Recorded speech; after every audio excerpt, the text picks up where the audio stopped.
Adam, what's up, man? Hey, hey, how's it going? Thanks for having me. 100%, dude. 100%. So we were throwing for a little bit, but then um, the the shit popped off. So wanted to make sure that we can continue the longevity of our ability to throw later on. So the social distancing Oh and stuff. yeah, Yeah. How's that been going for you? absolutely. Oh, it's been going.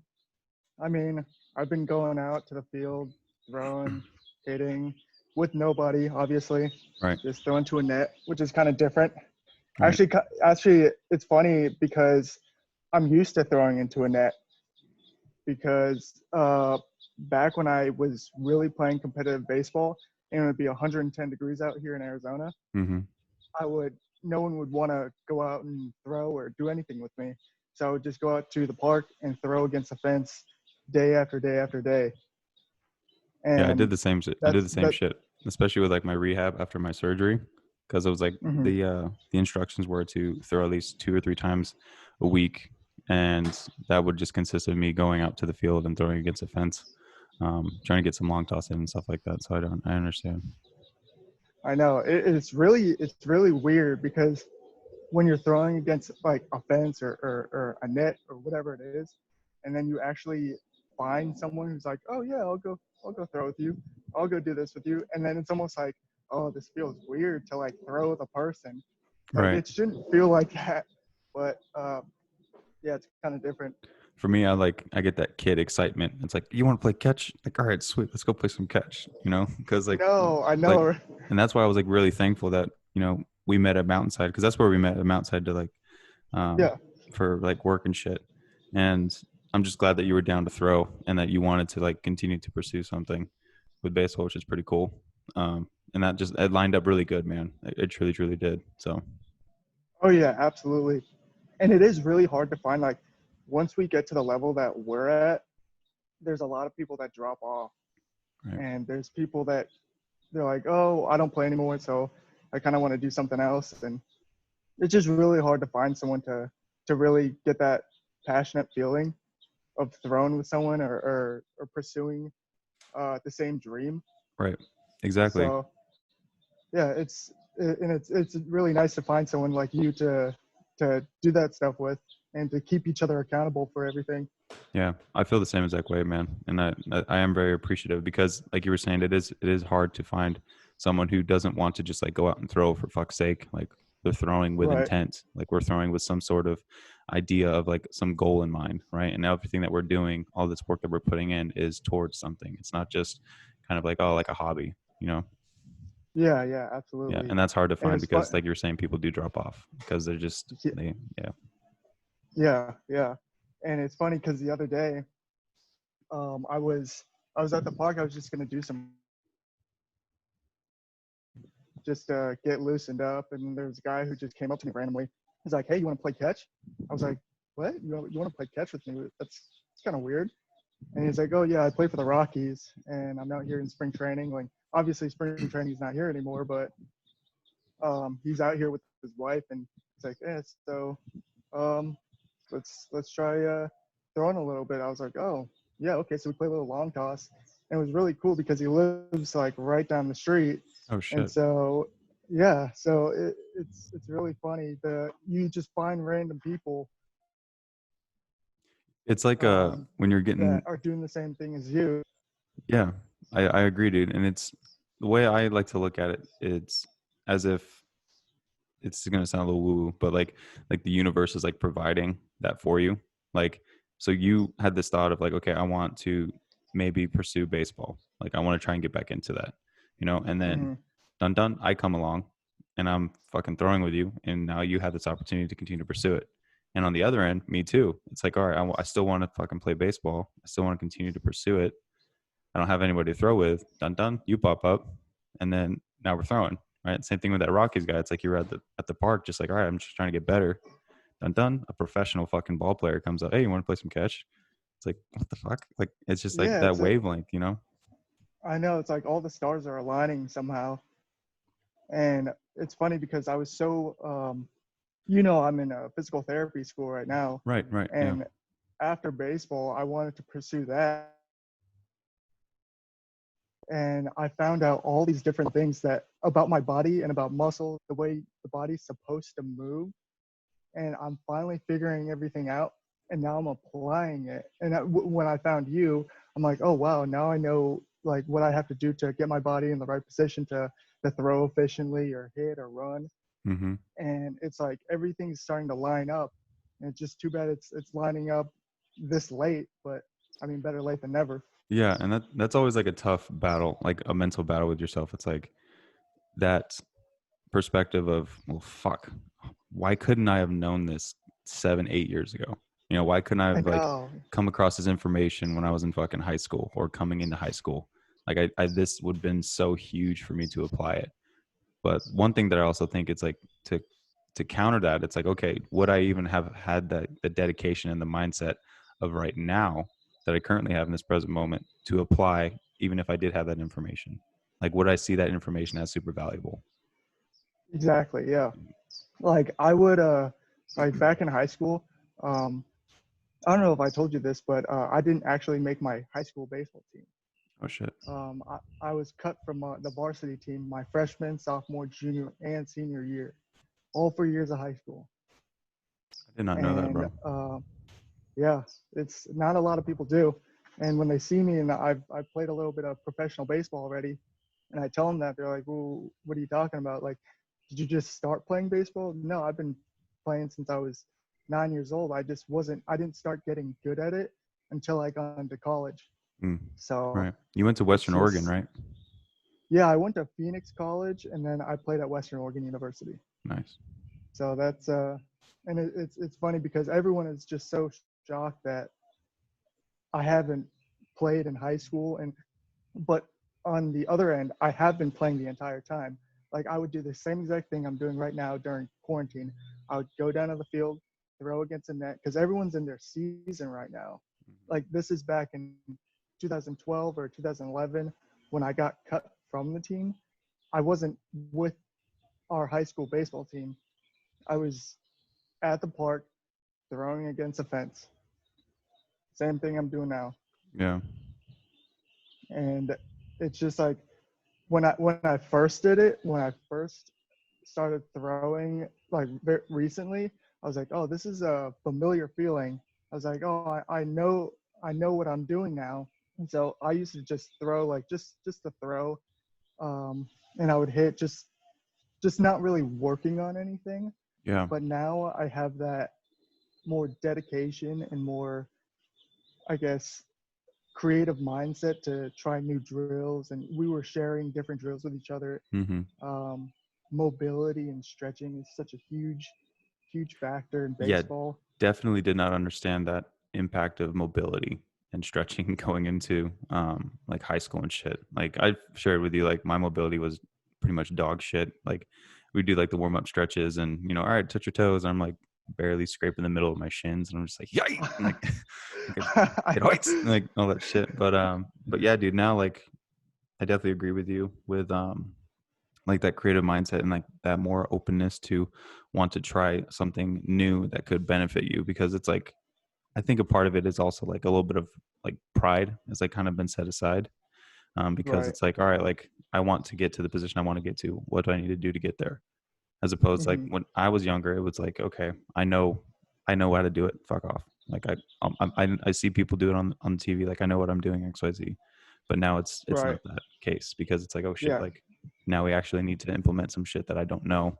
um yeah, man. And I really have enjoyed our the progression of our throwing. It's been really cool to see like us get stronger as well, like with our long tosses and stuff like that too. Hmm. And just it's like it's just showing like that what we're doing is working. But I'm really excited to get back to it once this whole quarantine shit gets lifted. I know. I know. I want to throw with you so badly. It's like just all the stuff that we learned, and it's like almost going back to school Yeah. and like from summer, and we're like, oh, okay, like what did you do during summer? What'd you do during quarantine?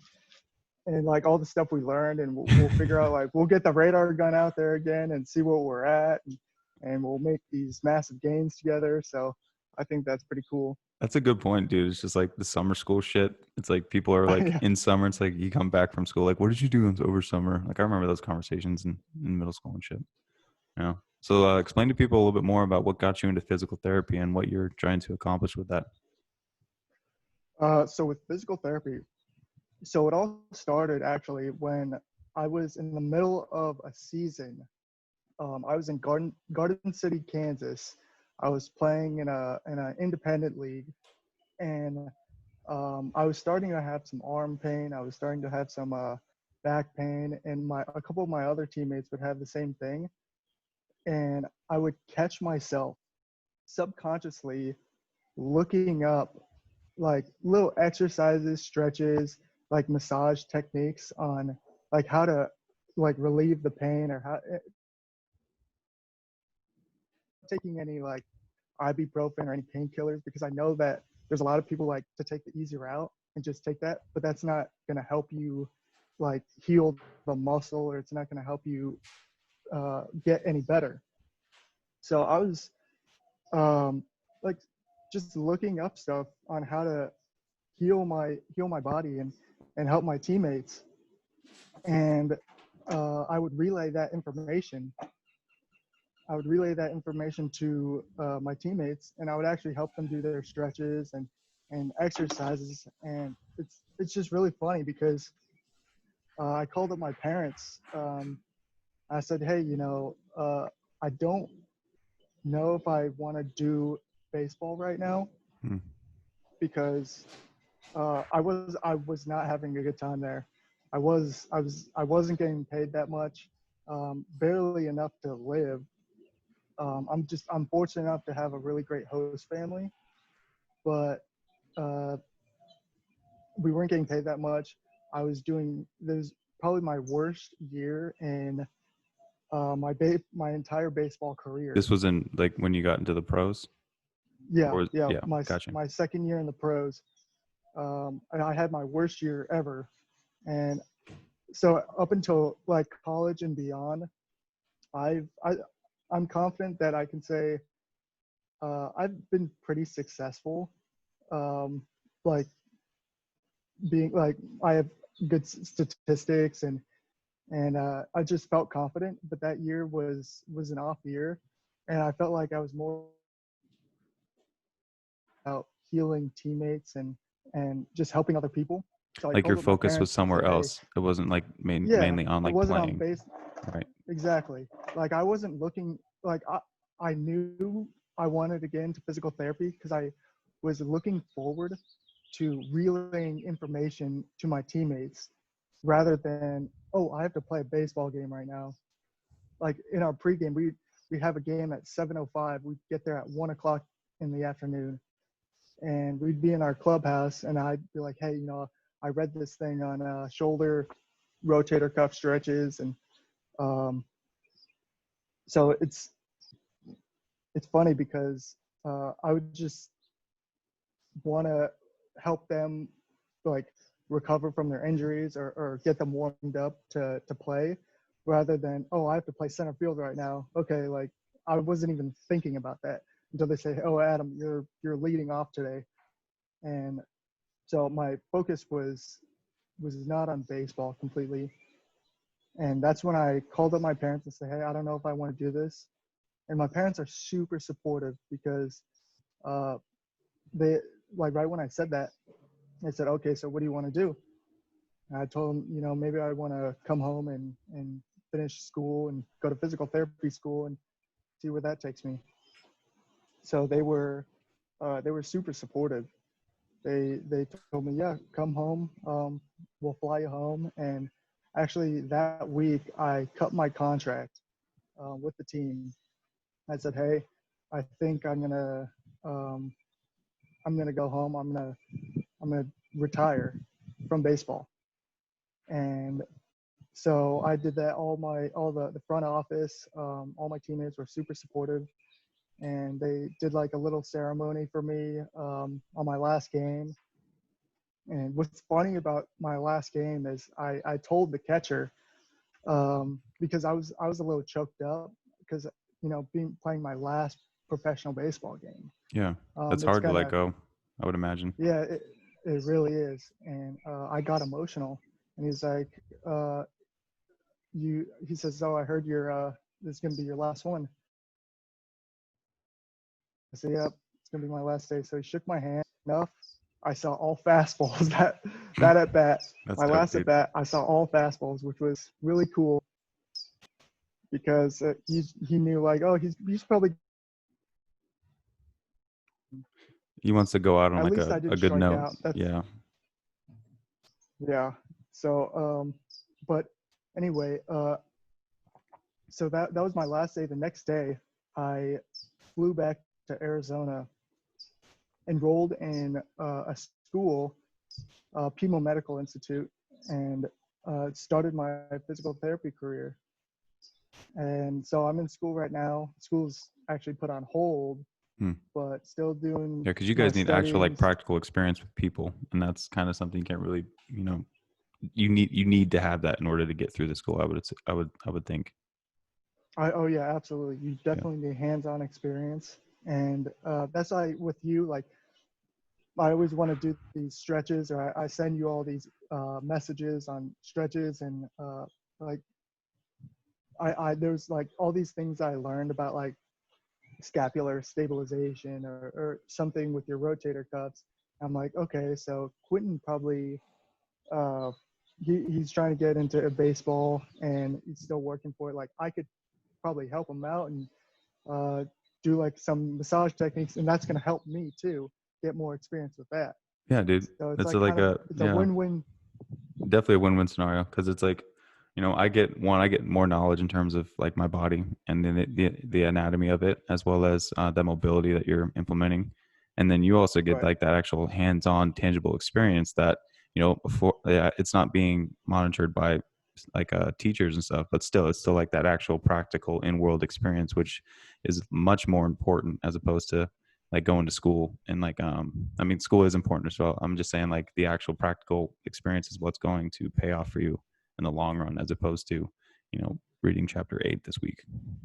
I know, right? Yeah. And it's funny because my my first 2 semesters we learned all the anatomy, all the way the different muscles move, and it was funny because I see that and I think, oh, this is the muscle that moves like the scapula, or this is like when you move your arm back, and I'm related to baseball. And I think it's so fun. I'm like, oh my God, I've been doing this wrong my entire life. Like I've been throwing wrong. I've been rotating my body a different way where it's supposed to. It's just funny because I'm like, oh, let me just try this out. Let me try and hit and do it the right way this time. And if it were the same result, I'd be like, okay, there's no chance I'm getting back to it.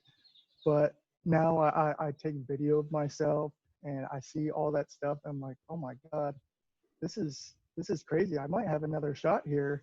Like Nice, just bro. because I know Right. all this stuff that I'm doing now. Like I know all the muscles, I know the nerves, I know everything that goes into how you're supposed to move your body. Hmm. And I've been watching all these players or professional major league, the way they move, and that's where I got into the mobility because there was something missing. Uh, like you can't get your body into a certain position, and not because you're not strong enough, not because you're not fast enough, but because you're not flexible enough to get into that position. And that's Right. something we both struggle with, Right. I agree. but we're definitely getting better with it.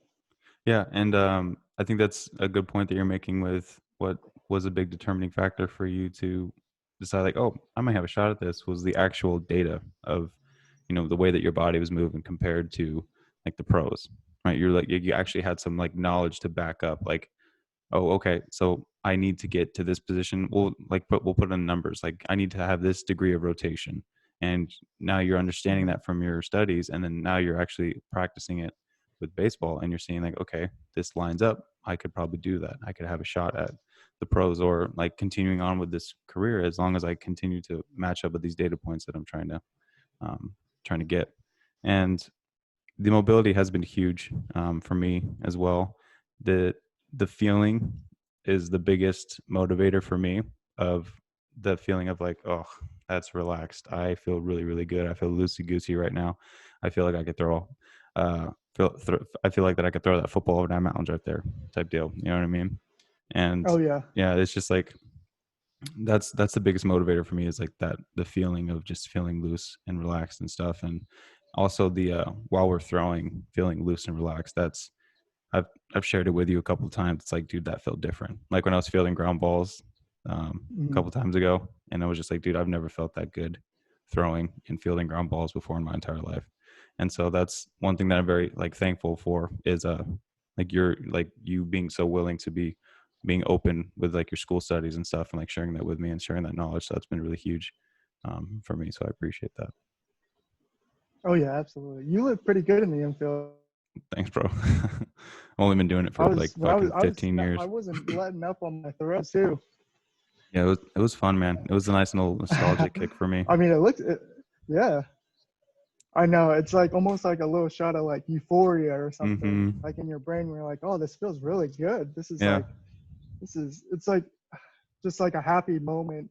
Like, oh, I remember the good old days. Yeah, my body was like, "Hey, we haven't moved like this in a while, but I remember how this feels, and this is cool. Like, why are we going away from this?" Right. The reason why is because I can't hit that well. That's why. Right. And it's because now that we know all the stuff that we're doing, like with all Yeah. the mobility stuff, we can get even better with it and have even more like a higher ceiling, like a higher potential, because we know what all the different things that we're able to do and all the knowledge that we have. And but now that I think about it, we're piggybacking on what we were talking about before, like back in high school, if we Hmm. knew that information, Hmm. there's honestly no way I would have implemented all the stuff that we know. I probably would have done the same. And because I was pretty immature, like not really listening to like, oh, what are you talking about? I'm doing it right. Like if someone's telling me I'm doing it wrong, like one of my teammates or something, then like for some reason I either wouldn't believe him or I think they're messing with me. And it's like, oh, what are you talking about? Like I'm doing it right. But now it's just like, even I was telling you before, I remember I went hitting at the batting cages and there was like a 12-year-old kid just came up. He didn't come up to me, but he's like, hey, uh, your back leg is, your like hip is not turning right. I was like, what's this kid talking about? I was like, here, let me just see what. And I took a video of myself, and I was like, oh my god, this kid is right. I'm getting taught by a 12-year-old kid. I'm a professional baseball player. Yeah. And that's And the part. It's like that's where we were talking about earlier. It's like the pride aspect about it. You know, being younger, it's like you would want to be prideful about what you're like the way that you're performing because clearly it's working, right? So why would mhm, you want to continue to take advice from someone who is objectively looking at you, right? But as mhm. we have matured and we start to realize, like, okay, like let me take this into consideration, see how it works, which is exactly what you just did with that 12-year-old kid who was giving you some hitting lessons. I know. And at the same time, when I would uh, like in high school, I remember there was, I don't want to say lazy players on the team, but players who also had a lot of pride, is they didn't want to get in the extra work. And I so badly wanted to do extra work, like extra throwing, extra hitting, extra everything. Yeah, dude. But I didn't want people to think of me different because they're like, oh, he's such a try hard. Like, why is he doing this? Like, he's Yeah, like such a man. loser for trying to work as hard as he can. And I'm thinking like, why? I was so stupid. Why do I even care what they think? It's because Like, it's your social crowd, man. That's the people you're yeah, literally like hanging out with every single day. That's the teammates, hmm, that's like the people that like are going to be talking about you with like, or that's people that they're going to be like saying like, cause you don't want your image to be like fucked essentially. Like you exactly, want to yeah, be included inside of the team dynamic. You want to be included inside of the friend group dynamic. So it's like, okay, I don't want to be perceived as the try hard. You know, I have experienced that too. It's like I was sharing with Samara like a couple of weeks ago. It's like, yeah, like when I was a kid, I remember just like playing on the basketball court and just like doing shots or Hmm. whatever, like just practicing moves and shit. And people like my classmates would be like, "You're such a show off," blah blah blah blah blah. And I remember like feeling like, "Fuck, all right, well, I don't want to do that anymore because I don't want to be perceived as a show off." And that was like a Yeah. huge like a big point where I was just like, okay, fuck, well, let me limit my behavior, right? But that's when, you know, now you get to this stage of life and this awareness and consciousness, and you're just like, why the fuck did I care? I was trying to do something that I wanted to do, right? But you Right. don't understand that at that age, because the most important thing at that stage is just like social inclusion, right? Because you Hmm. don't want to be that kid that's ostracized from the group, you know, and not it's and I don't think that a lot of people want to experience that as a kid. So that's why, you know, you're talking like you don't want to be perceived as want to try harder XYZ, because Hmm. that would essentially be very detrimental to, you know, your peer involvement, you know. Right. And but it's funny at this when I was like, you want to fit in so bad, Hmm. but maybe I was just hanging around the wrong people or something. But when I got onto a scout team, I remember we had a really good scout team. We were like number ranked like sixth in the country or something. And I noticed everyone on the team got their extra work in. And I thought it was really cool because I was like, oh my God, these are the guys who are doing exactly what I want to do. They're coming in early, staying late to hit or to throw or take fly balls, ground balls. Yeah. And turns out like that's what you have to do. All the guys I played with, either played at a Division 1 college, or some of them are actually in the major leagues right now. Like those are the guys that you want to hang around with, for the people that want to get that extra work in, that extra, the running and the extra anything, just to make themselves better. Yeah. And I think that is testament to what you were saying, like maybe you're hanging around the wrong crowd, because I think that you might have been, because I mean, maybe not wrong, but I would say like the crowd that you were hanging out with was not the environment that would be like supporting what you wanted to do, right? Hmm. And that's where that scout team is like really helping you out, because I mean, Exhibit A, like those guys are in the pros and like playing at big name schools and stuff.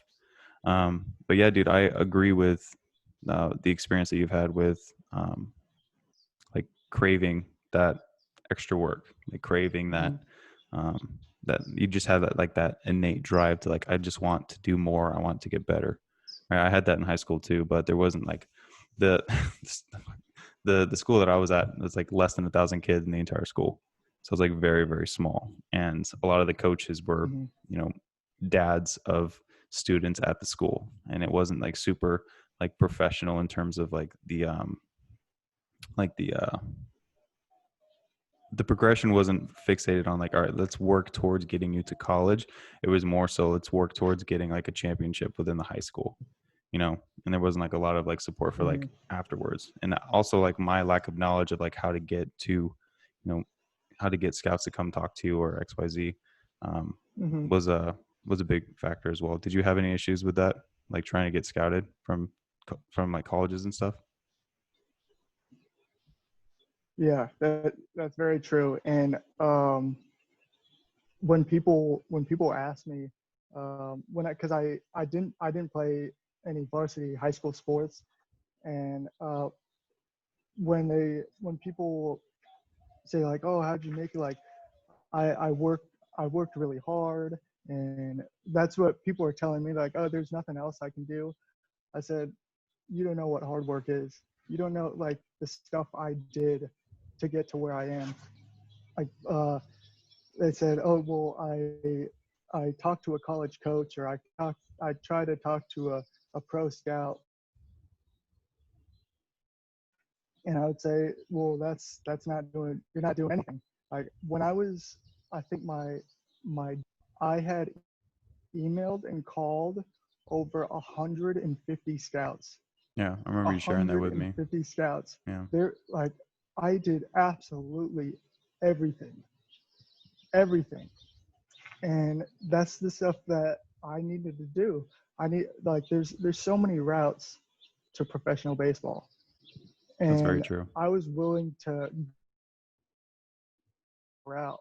I was willing to do absolutely everything. And most people were just limited, like, oh, you get drafted, then you play pro. Like that's one way of playing at the highest level, but there's so many different roads, and that's what a lot of people don't know is like you can play independent ball, you can play overseas, you can go to a tryout, you can do anything. You can go to the gym. There's a Seattle Mariners scout that goes to our gym Yeah. and just talking to him. I Yeah. remember I was telling you that. Yeah. And there's also that Japanese baseball player who used to like pitch back in the day. Yeah, there's a Yeah. Japanese baseball scout. They got offered to play in Japan. Unfortunately, I got hurt, so I couldn't make it out there. But just like going out and talking to people and being social, I think that's extremely huge. And that's something I wasn't in my early years of college and high school. Is I was more like an introvert, so I didn't like to really talk to people or reach out. But Mm-hmm. now I guess working at the gym, working at Mountainside, it kind of broke me out of my shell and talking to people. And now I can just go up to someone no problem and say, hey, I saw you over there. Like, I saw you at the baseball field one time. Like, do you play? Do you scout or something? And they'll say, oh, I'm a scout or I'm a player. Like, oh, I know this one guy. I'll tell him about you. And then boom, you're in. Right. So I think communication is huge. It's absolutely huge when you with everything. I agree, dude. And Anywhere like, you want to yeah, go. the connections are big, and the longer that I've lived out in AZ and been more fortunate to be around a lot of the baseball community, like working out at X2. I have not been there in a while, but creating those roots and those connections with the guys there, because a lot of them are pro players. A lot of them have some sort of like Right. connection to the system, and just like what you're talking about is like that communication is huge because you create those connections in order to kind of get you to that position. Because a lot of people can have all the talent in the world, but if you don't know who they are, you've never talked to them, it's going to be really hard for them and really difficult for them to get to that next level. And that's the key part you're talking about is like the communication for Right. sure. Yeah. Hmm. Oh yeah, it's something huge. Something that I learned um, recently, like very late in my life. But it's better than not knowing at all. There's some people that I run into who are way older than I am, and they Hmm. still can't communicate the right way. And it's it's just it's just such a huge factor in baseball and connecting with people and in life itself. What have you found has been like the And biggest lesson for you with communication that's like paid dividends for you? everyone has a different story, and it's almost like you, to you have you can like empathize with people, and I think that's like a biggest way you can connect with others is if like you and me, like we both like baseball, we're both trying to play, Hmm. and that's how we became so close. Right. I think just having like a similar uh, like just connection or something that you can do to like have in common. I think that's something that's huge. That can strike up a conversation that can, then you can just keep talking about that. Like you and me, like we talk about baseball nonstop. Yeah. And other shit Like too. I'll Yeah. be wait. I know other stuff too, but I wait for the text. I'm like, oh, what's he gonna say next? Oh, like sending me links to different things, like different stretches or whatever it is. But I usually go back to baseball for everything because that's what I can relate to the best. Hmm. But I think trying to empathize with people and just being a nice person. Like there's so many people who think that everyone's like out to get them, and like people are just like I feel like there's a lot of people who think that everyone's just nasty and just doesn't want to like connect or talk to them or do anything. Yeah. Like they And don't have enough time for them. They're just like kind of being nice for the sake of the right. conversation. Right. And even just being a nice person and just being polite. And I know that a lot of people when they say they first met me, they thought like, oh, it's just like some punk kid or some guy who thinks that he's like he's the shit, and that's like complete opposite of what I am. And Right. like once you start talking to someone, then that's what you thought of me I did, yeah. the first I time we I met. totally did, bro. Like this, the perception of you, I was like, oh, this fucking jabroni. But I then, know. but then you ended up being actually pretty cool. So Yeah, that's like one of my good friends. I went fishing with him yesterday. I actually asked him this yesterday, um, because I was thinking about what you said about the first time meeting me, and right. it's funny that we're talking about it now because it literally happened less than 24 hours ago. I asked him, what was the first thing you thought when you met me or saw me? He says, I thought you were some Asian punk that thought he was better than everyone else. Jesus.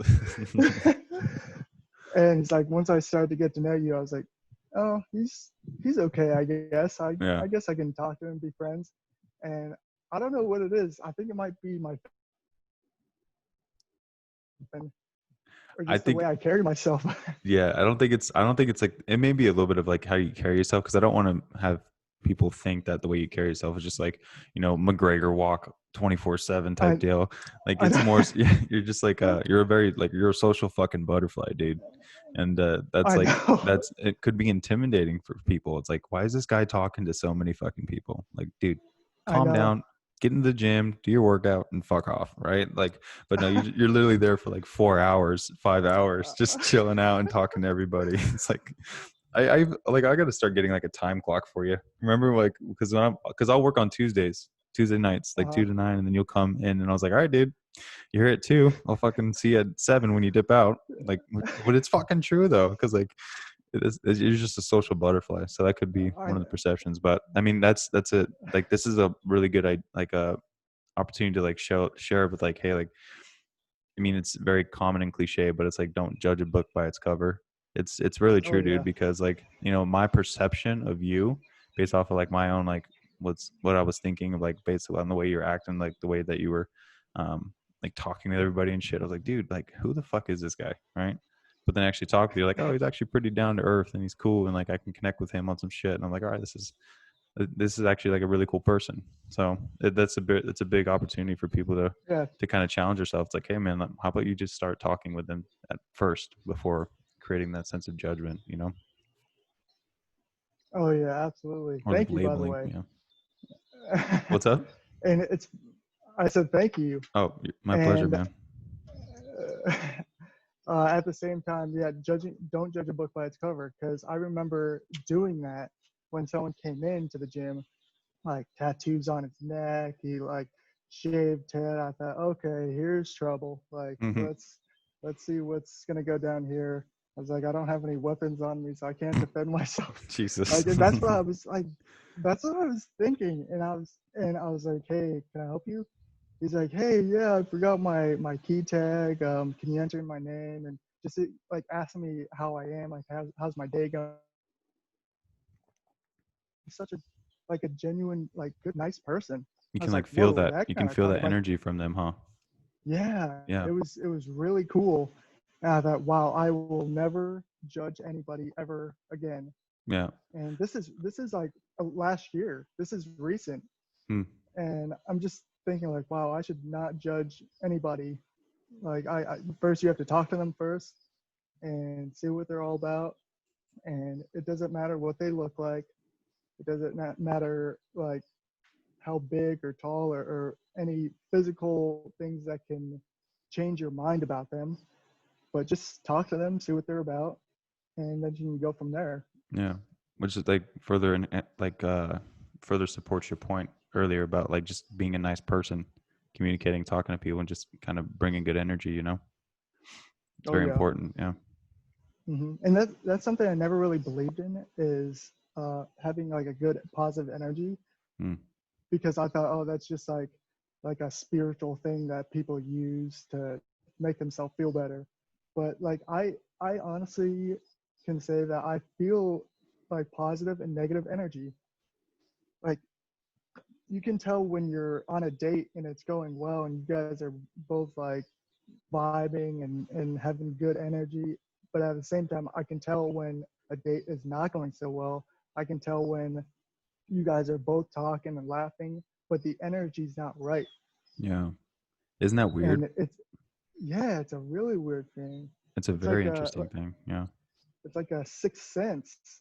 Just like, oh, this person is no good. It's like a dog knowing if someone's a good person or a bad person. Yeah. I don't know if they Right. I don't know if they can actually do that, but just the thought of uh, have like no, not knowing, but just that feeling of, oh, like this is a cool guy, or this is a cool person Mm-hmm. And around with, yeah. or oh, I don't like this person, or something doesn't feel right. Yeah, we do a lot of that communication So with it's like words as well as like nonverbal behavior, you know. So like for example, one thing I could like use as an example is, you know, I'm outside where it's like when you walk in, then you have the big glass doors, right? So if you're like working at the front desk, mhm, so you can see into the parking lot.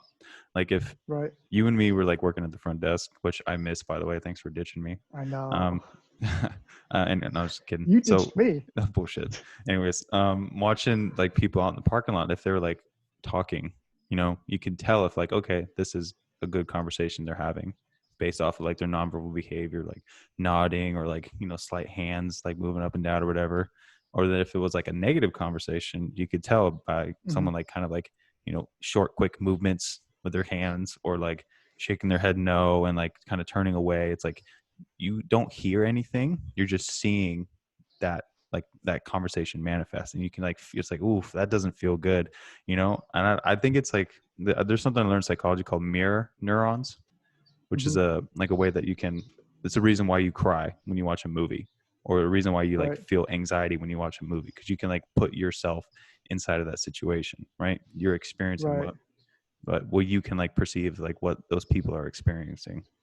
And I think Right. that's what like Right. creates that energy. So like when you be nice to someone, you can feel that authenticity come from within you being nice Hmm. to that person. So then when someone is being nice to you, you're like, oh, I can feel that because I can relate to that. You know, I've created Right. that with somebody else. Yeah, it's it all, and that this is like a big way to say like it all starts within, like within yourself. It's like, okay, if I can recognize when someone's being authentic because I have myself been authentic, I can recognize when someone's being frustrated because I myself has been frustrated.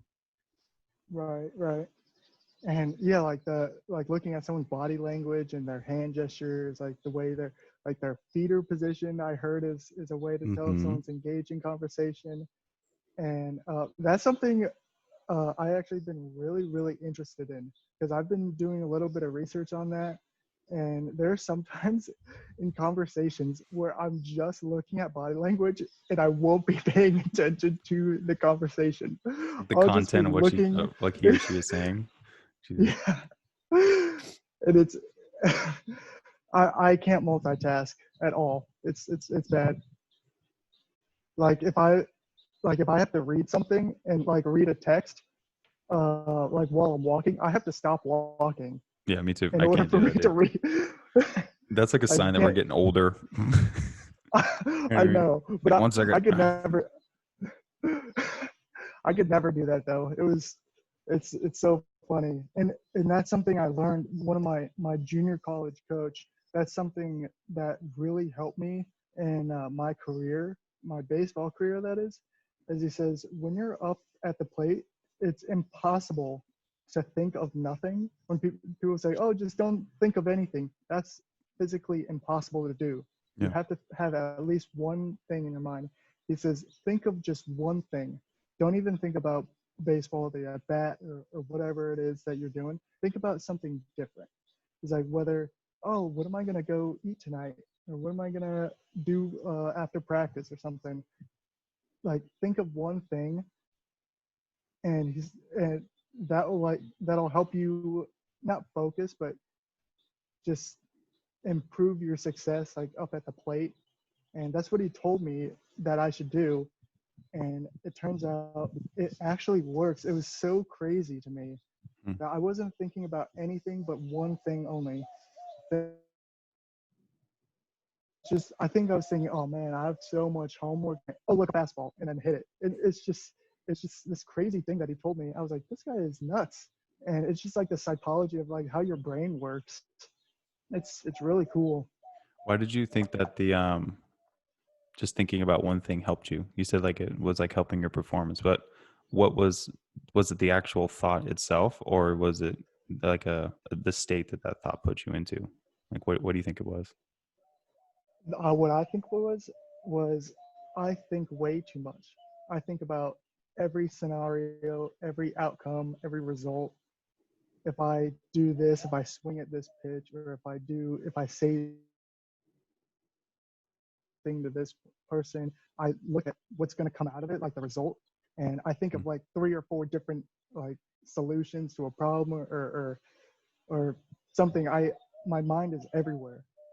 It's like I have bad ADD mm, of just thinking about everything, and and it really got me in trouble uh, with everything because like even on a test, like if I would take a test and I would literally know the answer to the question, but I would think, oh, they're just trying to trick me or something. 100%. This is a trick question.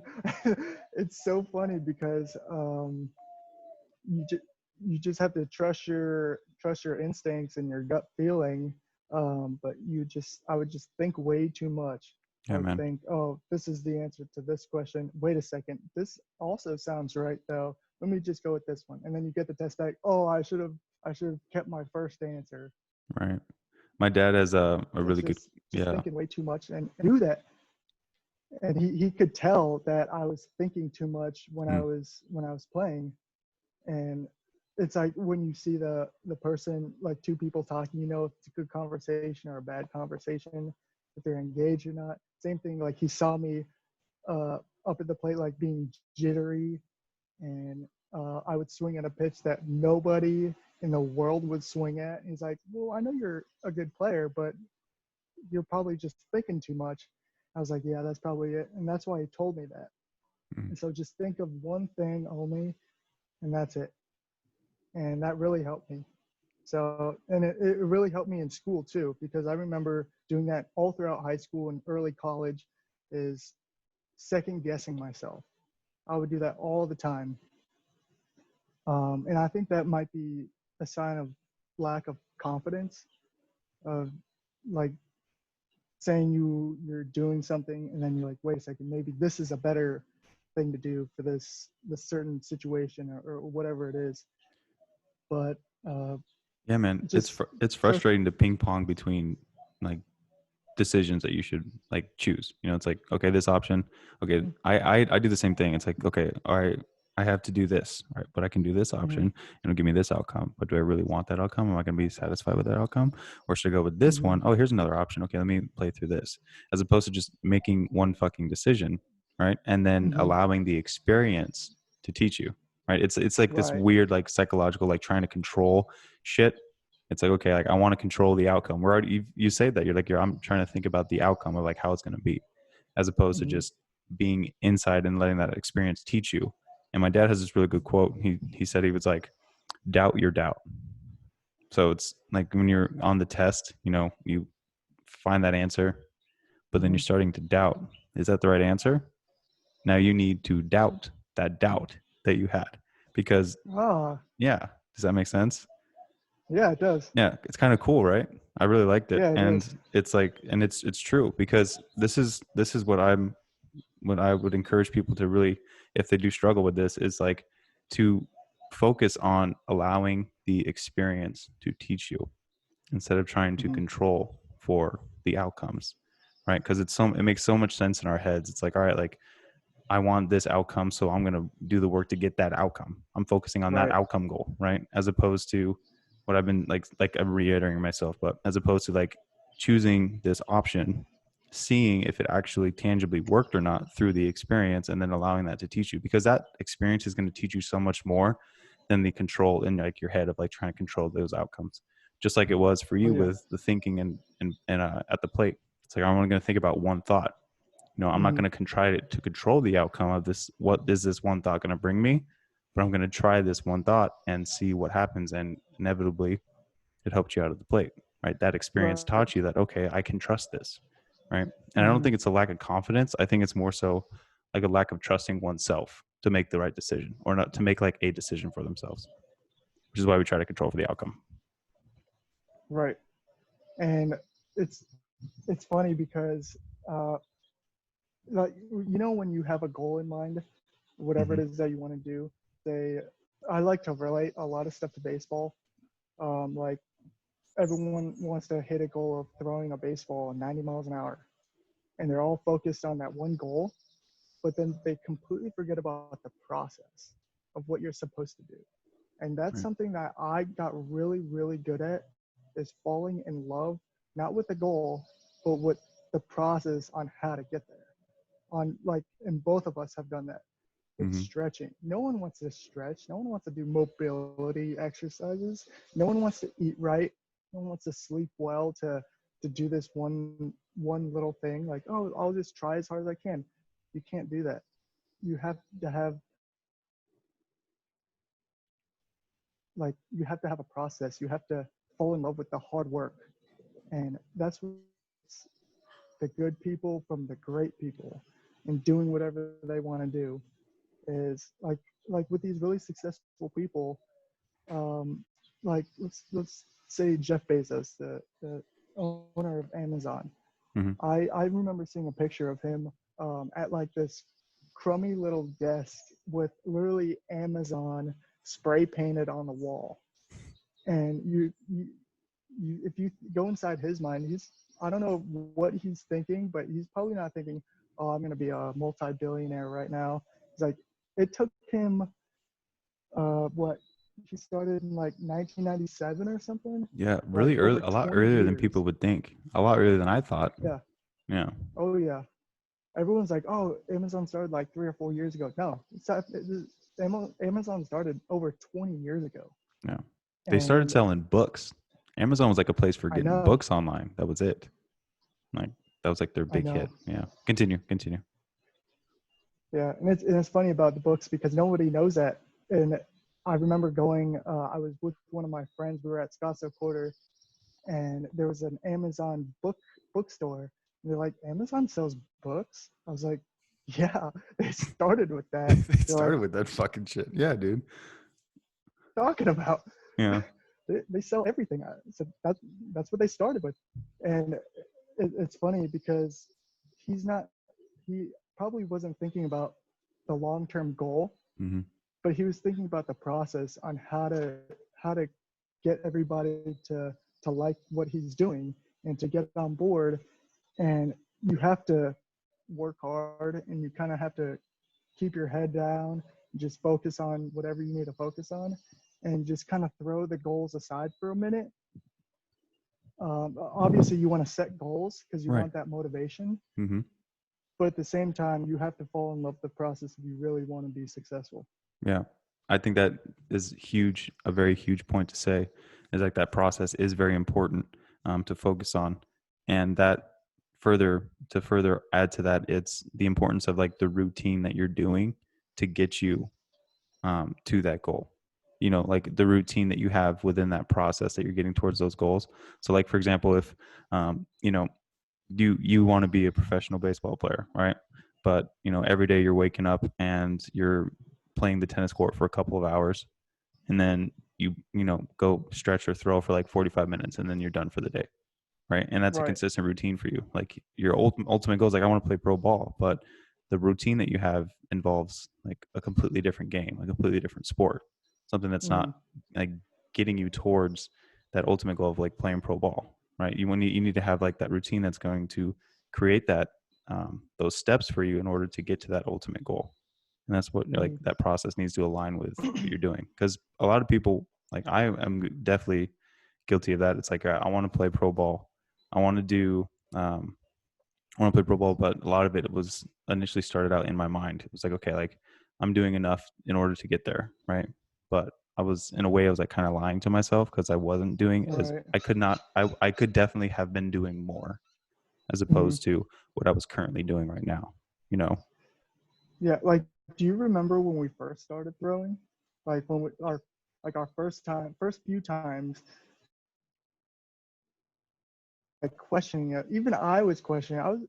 I don't know if you remember this. I was throwing like 75 miles an hour, and Mm-hmm. it felt like, okay, I'll be back at like 90, 91, like what I was when I was playing. And on the radar gun, I literally made the excuse that this radar gun is 20 miles an hour slow. That's what I thought, and I literally would look up. I would look up reviews of this radar gun just so I have some backup for the excuse that I was giving myself. Mm-hmm. And I was I was thinking like there's no way I'm throwing a ball this slow. I'm putting all my effort into it.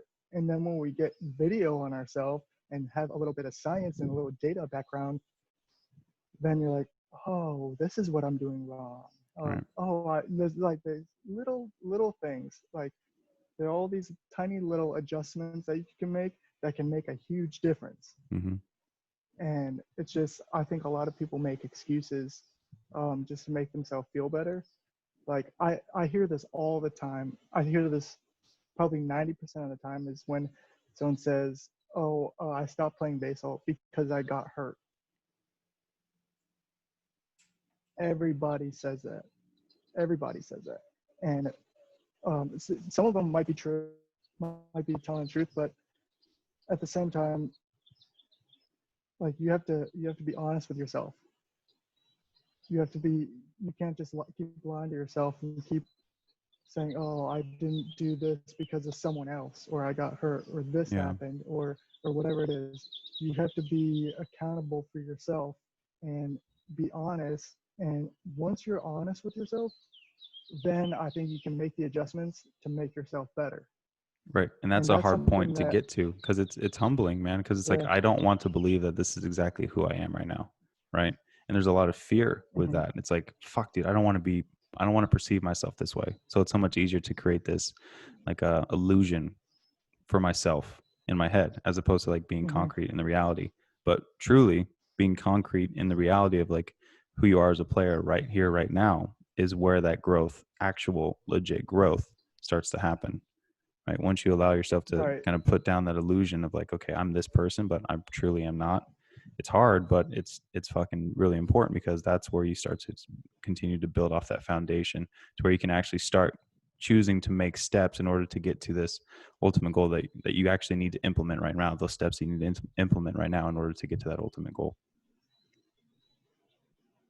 Right. And it's funny because I don't know if you ever ran into people from high school, but I No. recently ran into an old friend on the baseball team who he's a super goofy person. Um, just like he was a good player and like he was funny. But when I met him again, this was recent, like a month or so ago.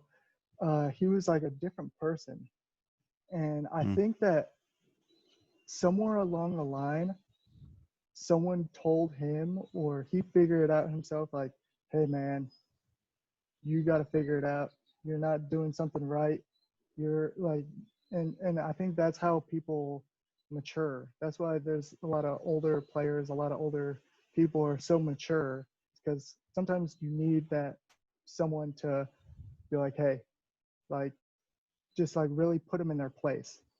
And I've had that so many times where people put me in my place. hmm And I think that's an opportunity for growth too, is when someone says, hey, you're not doing this right, you're acting like an asshole, you're not what you think you are. And then they're kind of like, whoa, no one's ever talked to me like that. And it's Yeah. kind of like a check. And then all of a sudden changes, like, oh, maybe I should start being like a better person, or work harder, or just stay quiet about like my opinions, or something that might negatively affect like someone else or myself. Yeah. um, That's the importance of like people being able to speak up, and it's like, especially if it's a random person and they're kind of like, talking shit towards you, you're like, all right, dude, like mhm. I'll kind of let it in, but it's like, I don't really know you. You don't really affect my life like a lot. But if it's obviously if it's someone who's like close to you and you have like good relationship with, and they're checking you on your behavior, you're like, fuck, all right, well, let me sit back and analyze myself. And that's really hard to Right. do, because if you're so rooted in your beliefs of like, hey, this is who I am, this is what it is, it's going to be hard for you to let that information in. But that's the importance of, like you're talking about, it's like being able to put yourself in your place to understand, like, fuck, all right, Hmm. who am I right now? What am I trying to accomplish? How is my behavior affecting somebody else, et cetera, et cetera. But Hmm. yeah, I agree, dude. I definitely agree. That's a huge opportunity for growth right there. Hmm. Oh yeah, and sometimes like for me, like back in the day, uh, I would be so uncomfortable telling someone that's something's like wrong with what they're doing. Like if someone says, "Oh, like I'm gonna go inside this abandoned building or something. I'm gonna break the law or do something like stupid."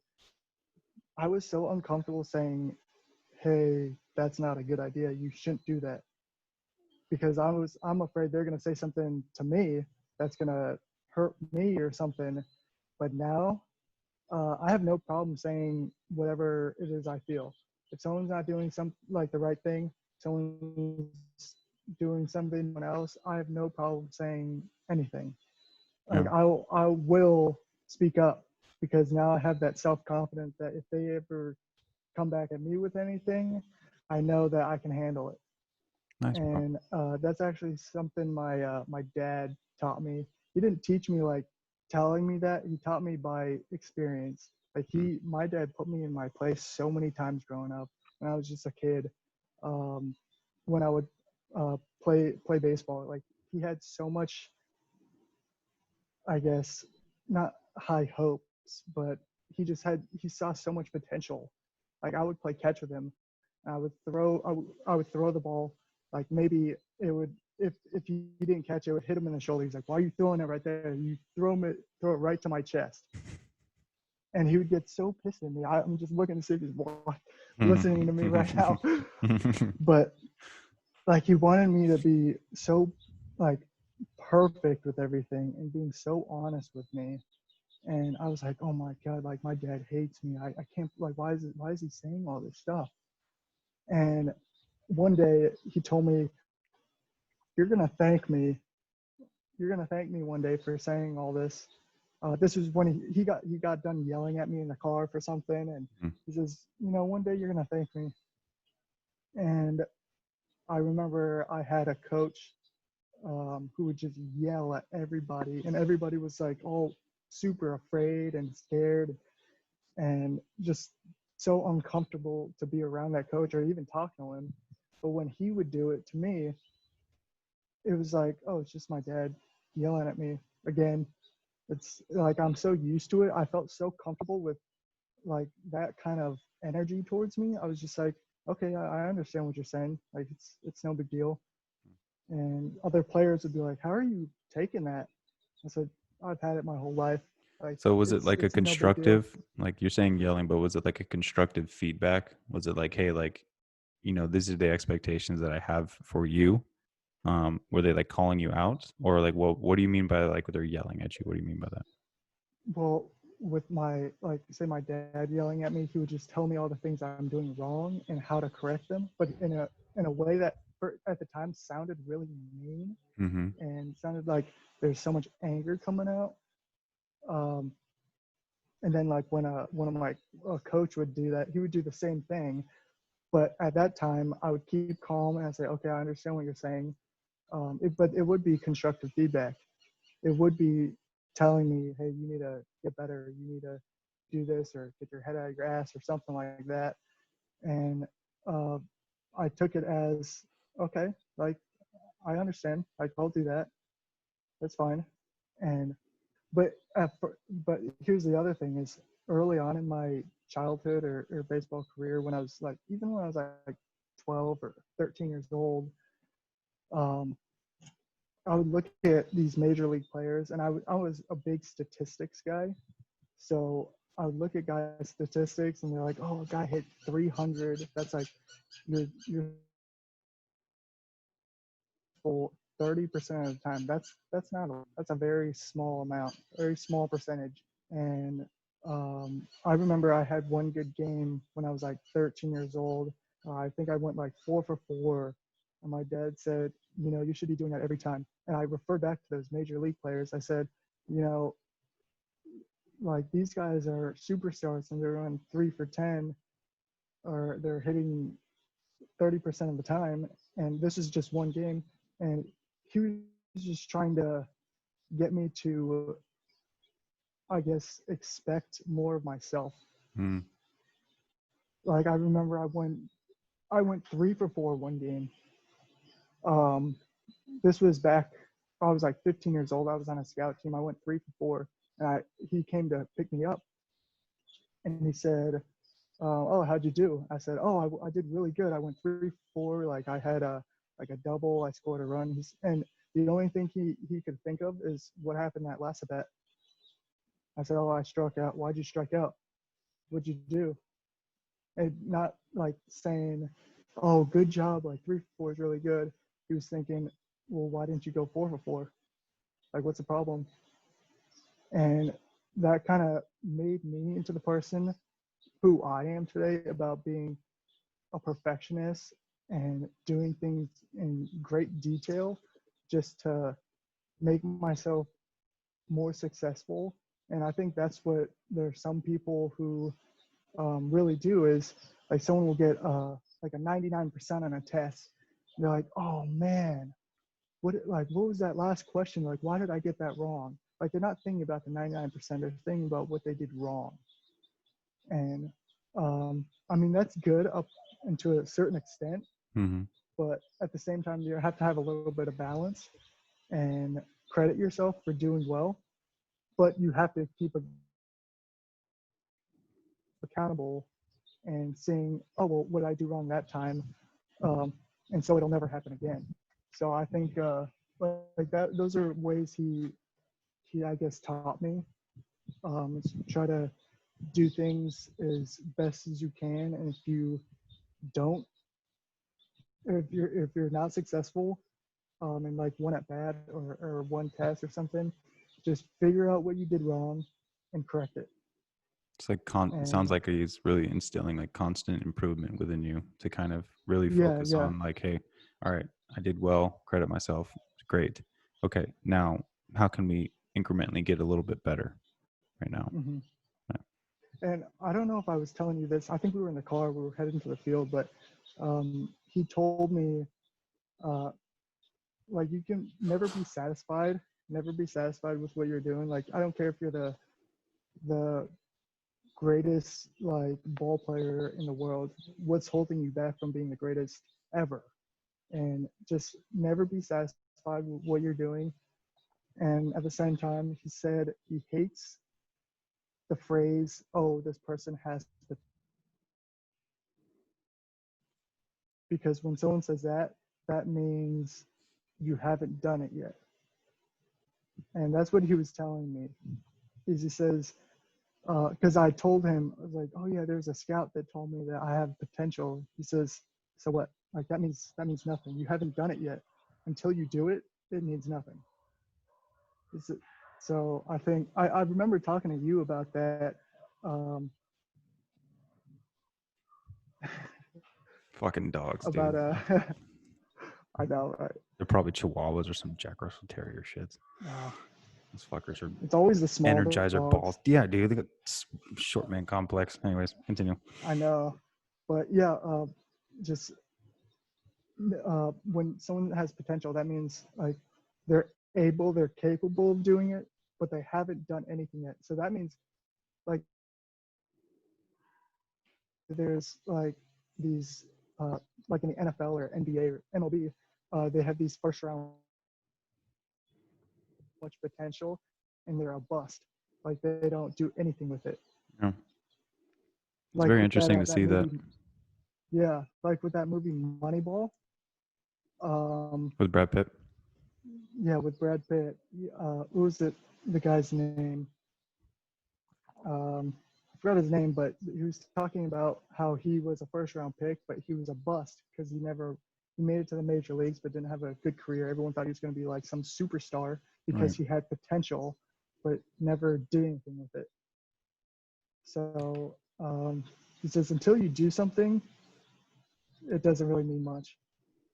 And so that's why when someone tells me like, oh, like, you have a lot of potential, I think it's like when I first heard that, I'm like, that's almost like an insult. Like, oh yeah, you're just being nice. Like, oh, you haven't done anything, but maybe you can do it. I don't know, but I think that's something my dad taught me is like you have to prove yourself with results, and not just that someone just think, oh, this is gonna happen or you're gonna be successful because I think you can do it, Mm-hmm. and like you have to provide results.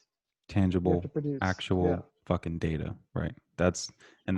That's a big learning curve that I've learned, and are continuing to learn and hold myself accountable for that. So thank you for sharing that, bro. That was good, man. Yeah. I think people are gonna Yeah. No problem, connect man. with that, man. All right, Yeah. dude. I hope. This has been good, man. I really appreciate you taking time to I know. do this podcast, man. Is this your first one Yeah. or? I've done a bunch of interviews and stuff, Mhm. but I think this is my first podcast. Yeah. Nice, bro. Dude, once everything Yeah. gets lifted in terms of like the social distancing restrictions and stuff, like we'll do an actual face-to-face one, which I'm really looking forward to getting into Yeah. that. Yeah, it'll be a really good time. Different energy as opposed to like a Oh yeah. screen. Absolutely. I would definitely love that. Sweet, man.